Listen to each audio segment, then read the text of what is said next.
Всем привет, я Марина, и с вами школа Сакрамел. Мне написала девушка с просьбой помочь ей, ведь она очень сильно сломала ноготь. В этом видео сделаем преображение. Поехали! Вот так выглядят эти ногти.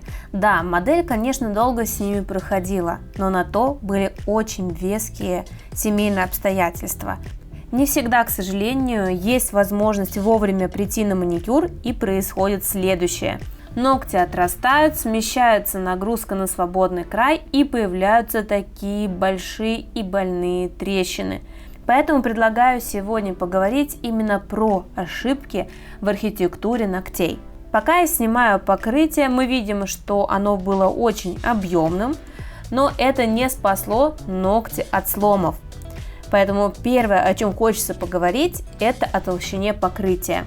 И бытует мнение, что чем больше материала положишь, тем лучше будет держаться, тем ногти будут прочнее. Но чаще всего это вызывает только визуальный эффект плюшек на ногтях, объемных ногтей, и они выглядят далеко не так красиво и изящно, как хотелось. Например, ногти у моей модели красивые от природы, а из-за такого объема они кажутся какими-то кривыми и не такими привлекательными. Думаю, вы со мной согласитесь.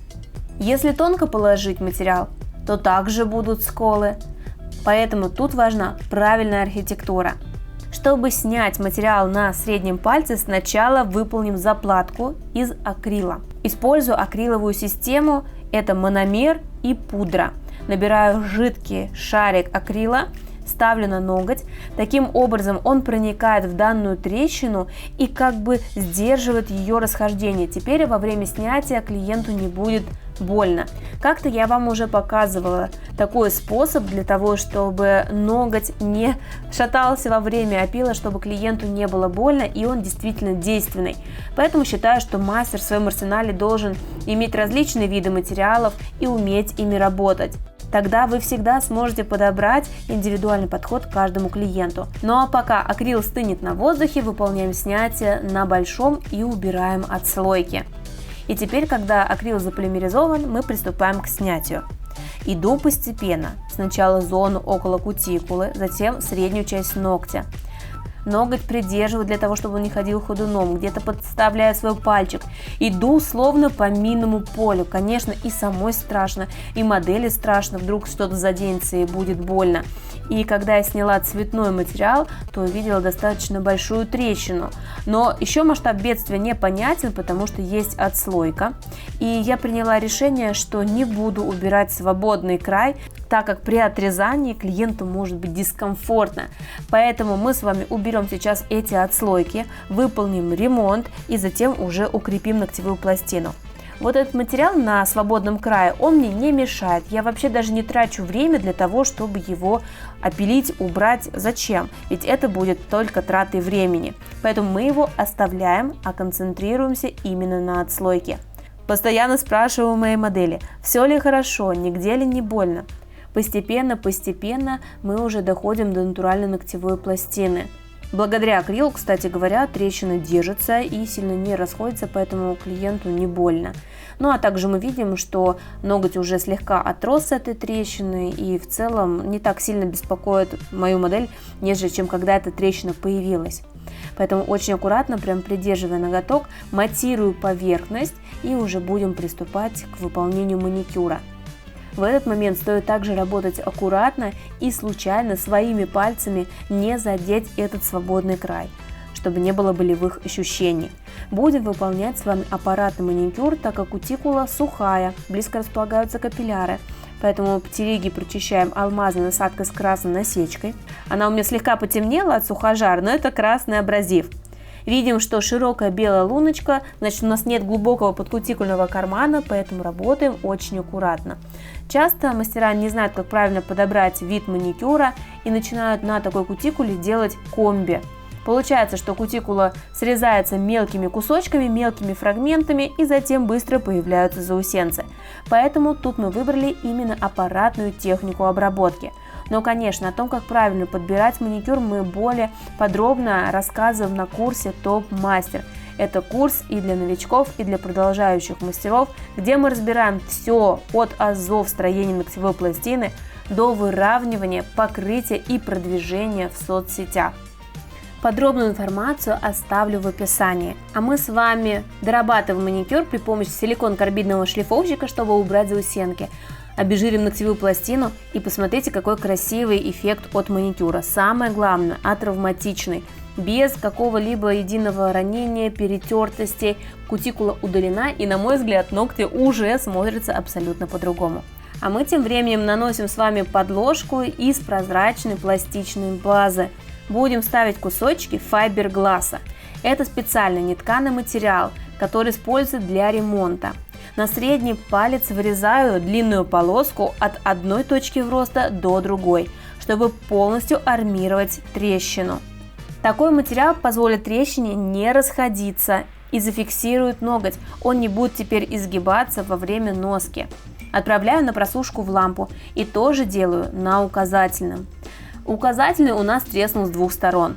Опять же по причине того, что чаще всего указательные растут вниз, большая нагрузка на свободный край, ноготь не выдерживает в самом уязвимом месте по точкам роста и ломается. Поэтому мастер всегда должен приподнимать такие клюющие ногти, делать правильную архитектуру. Тогда у нас не будет такого утяжеляющего кончика, перевеса, и даже спустя 3-4 недели не должно возникать трещин. Укрепление будем выполнять при помощи верхних форм с гелем. Подбираю верхние формы по ширине ногтевой пластины. При необходимости подрезаем зону около кутикулы, чтобы было достаточно плотное прилегание. Благодаря тому, что мы будем работать гелем, архитектура получится крепкой и при этом тонкой. Теперь прикладываем на ногтевую пластину, и тут прошу мою модель мне помочь просушить фонариком зону около кутикулы. Я делала постановку с небольшим отступом, потому что кутикула более овальная, а формочка более квадратная. А при помощи некоторых верхних форм можно вообще поставить форму близко-близко к кутикуле, практически без отступа. Самое главное после фонарика не забыть просушить в лампе полную полимеризацию 2 минуты. Я специально оставила свободный край, чтобы показать, как должен выглядеть смоделированный ноготь, укрепленный с правильной архитектурой, и тот, который растет вниз. Ну и плюс он позволил нам сделать чистую выкладку изнутри. Нам остается только выпилить натуральный ноготь при помощи твердосплавной насадки, той, которая снимала покрытие, и уже придать форму. У нас тут форма миндаль, либо зауженный овал. При необходимости слегка можно опилить боковые стороны. И затем после опила уже окончательно дорабатываю изнаночки. И уже совсем скоро я проведу бесплатный вебинар, на котором поделюсь нюансами выравнивания ногтевой пластины, а также более подробно расскажу о курсе Топ-мастер. Ссылка для регистрации уже в описании под этим видео. Регистрируйся прямо сейчас. Делаю ровную поверхность, смотрю в торец, чтобы была нужная мне толщина. Уже красиво, но мы добавим дизайн. Промазываю базой зону около кутикулы и ставлю блестящую поталь. Она вот нереально просто блестит.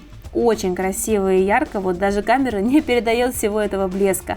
А как этот маникюр выглядит на свету на дневном, но это просто глаз не оторвать. Очень изящная форма и минималистичный такой лаконичный дизайн, но при этом который обращает на себя внимание. Ну и добавим слайдеры.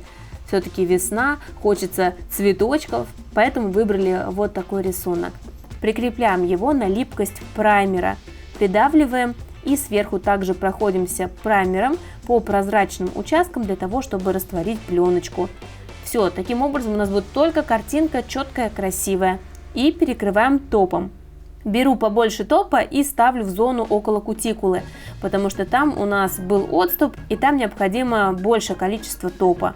И также не забываем про внутреннюю сторону, обезжириваем и покрываем топом, для того, чтобы натуральный ноготь не отслаивался, ну и в целом, чтобы изнаночки выглядели красиво, чтобы они не пачкались.